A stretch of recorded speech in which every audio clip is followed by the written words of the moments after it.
Magandang araw mga kababos. Narito ang latest news ngayon sa PBA. Coach Yang Giao, ayos lang na nakuha nila ang kauna-unahan nilang talo ngayong conference. Rain or shine, key player magre-retiro na ngayong conference. At Titan Ultra nag-wave ng isang player nila.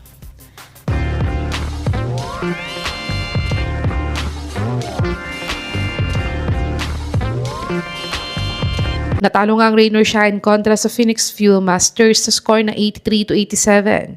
At ang best player of the game nga sa larong ito ay si Tyler Teo na nagtala ng 16 points, 3 rebounds at 5 assists sa kanilang panalo. At ang highlights nga ng larong ito ay na-snap nga ng Phoenix ang 7 games winning streak ng Rain or Shine at naibigay din nila ang kauna-unahang talo ng Rain or Shine ngayong Commissioner's Cup. Pero hindi nga nagalit si Coach Yang sa pagkatalo nilang ito. At nasabi niya pang it was good while it lasted. At nangyayari daw talaga na napuputo ng streak ng isang team. At ang maganda nga daw dito ay nawala ng pressure sa kanila ngayon. Pero masaya pa din naman daw siya sa overall performance ng team niya. Sa tingin niyo mga kababos, ang Rain or Shine pa din ba ang team to beat ngayong Commissioner's Cup sa PBA Playoffs after nilang matalo sa Phoenix? I-comment niyo na po yan sa baba. At dagdag na balita nga para sa Rain or Shine ay may magre-retiro na daw silang player ngayong conference. Ang long-time team captain nga nilang si Gabe Norwood ay nagretiro na after ng Philippine Cup at binigyan din siya ng jersey retirement ng Rain or Shine dahil sa pagiging loyal niya sa kanila. Dahil sa 17 years na PBA career niya, since na-draft siya sa Rain or Shine ay dito na lang siya sa team na to hanggang nagretiro na nga siya. Pero ayon naman sa isang post ng injured big man nila ngayon na si Kit Datu, ay nag-share nga siya ng isang post niya tungkol sa pagre-retire na sa basketball. Ito nga ay dahil sunod-sunod nga ang injury niya sa basketball career niya. At out for the season pa siya ngayon para sa Rain or Shine dahil sa natamo niyang patellar tendon injury last November 2025.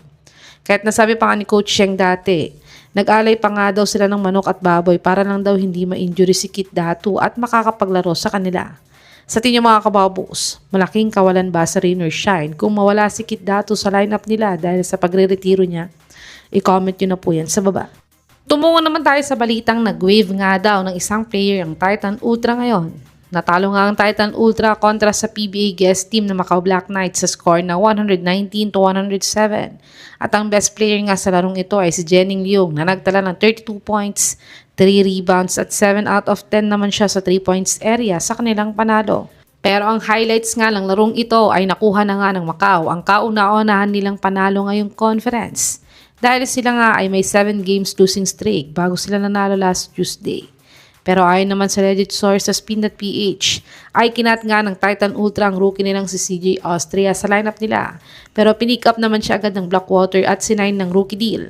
At dagdag nga ng Spin.ph na source, ay mas pinili daw ng team manager ng Titan na si Danny Martinez i-retain sa lineup ng Titan ng anak niyang si James Martinez na 5'9" at 39 years old na player na kaysa kay CJ Austria na isang combo shooting forward at may height na 6'3" at 25 years old pa lamang.